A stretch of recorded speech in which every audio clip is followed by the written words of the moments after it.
Saudi আরব সহ মধ্যপ্রাচ্যের দেশগুলোর সঙ্গে মিল রেখে ঈদুল আজহা উদযাপন করছে দেশের বিভিন্ন জেলার হাজার হাজার মানুষ। সকালে ঈদুল আজহার নামাজ আদায় করেছেন তারা। সৌদি আরবের সঙ্গে মিল রেখে ঈদুল ফিতরও উদযাপন করে থাকেন এসব এলাকার বাসিন্দারা। প্রতি বছরের মতো সৌদি আরবের সাথে মিল রেখে ঈদ উদযাপন করছে চাঁদপুর, নোয়াখালী, চট্টগ্রাম, পটুয়াখালী, সাতক্ষীরা, ঝিনাইদহ, মৌলভীবাজার সহ বিভিন্ন জেলার কয়েকটি এলাকার মুসল্লিরা। চাঁদপুরে অর্ধশত গ্রামে পবিত্র ঈদুল আজহা উদযাপিত হচ্ছে। সকাল থেকে জেলার বিভিন্ন এলাকায় ঈদের আনন্দ ও উৎসবের আমেজ ছড়িয়ে পড়ে। ঈদের নামাজ আদায় শেষে মহান আল্লাহর সন্তুষ্টির উদ্দেশ্যে পশু কোরবানি করেন সামর্থ্যবান মুসলমানরা। গতকাল 9 ছিল সিয়াম আরাফাত, আজকে 10 ছিল সিয়াম নহর, পবিত্র ঈদুল আজহা। সেই হিসেবে আমরা পবিত্র ঈদুল আজহা পালন করছি। প্রথম চন্দ্র দর্শনের ভিত্তিতে ঈদ রোজা পালন করে থাকি আমরা। সৌদি আরবের সঙ্গে মিল রেখে আগামী ঈদ উদযাপন করছে নোয়াখালীর 5 গ্রামের মানুষ। নামাজ আদায় শেষে পশু কোরবানি করেন তারা। ঈদের আনন্দ ভাগাভাগি করে নেন শিশু থেকে বৃদ্ধ সব বয়সী মানুষ। তবে বৃষ্টির কারণে আনন্দ কিছুটা ব্যাহত হয়।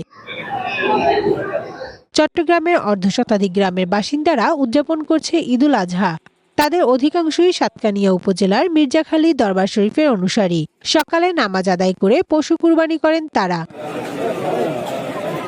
ঈদুল আজহার নামাজ আদায় করেছে পটুয়াখালীর 25টি গ্রামের মানুষ। সকাল 8:30টায় সদর উপজেলার বদরপুর দরবার শরীফ জামে মসজিদ মাঠে ঈদের প্রধান জামাত অনুষ্ঠিত হয়। নামাজ শেষে মুসলিম উম্মার শান্তি সমৃদ্ধি কামনা করে বিশেষ মোনাজাত করা হয়। দীর্ঘ 99 বছর ধরে চাঁদ দেখার উপর ভিত্তি করে ঈদুল ফিতর ও ঈদুল আজহা পালন করে আসছেন তারা। আমি পার্শ্ববর্তী গ্রাম বগুড়া থেকে আসছি। আমি প্রত্যেক বছর এখান থেকে নামাজ পড়ে যাই আমার পশু কোরবানি। ছাত্র হিসেবে আমরা এই জায়গার সাথে পবিত্র ঈদুল আজহা উদযাপন করছে সাতক্ষীরার 25টি গ্রামের মানুষ। এক যুগ ধরে এসব এলাকার বাসিন্দারা সৌদি আরবের সঙ্গে মিল রেখে ঈদের নামাজ আদায় করে আসছেন। বাংলাদেশ ব্যাপী বিভিন্ন অঞ্চলে জামাতের সংখ্যা বাড়তেছে, তো আমাদের একটা বড় কমিউনিটি গ্রো করতেছে। সৌদি আরবের সাথে মিল রেখে ঝিনাইদহের হরিণাকুণ্ডর কয়েকটি স্থানে ঈদুল আজহার নামাজ আদায় করেছেন মুসল্লিরা। নামাজ শেষে দেশ, জাতি ও মুসলিম উম্মার শান্তি, সমৃদ্ধি ও কল্যাণ কামনায় করা হয় বিশেষ মোনাজাত। মৌলভীবাজারেও সৌদি আরবের সঙ্গে মিল রেখে পবিত্র ঈদুল আজহার একটি জামাত অনুষ্ঠিত হয়েছে। সকাল 7:30টায় শহরের সার্কিট হাউস এলাকায় আয়োজিত এই জামাতে অংশ নেন শতাধিক নারী পুরুষ।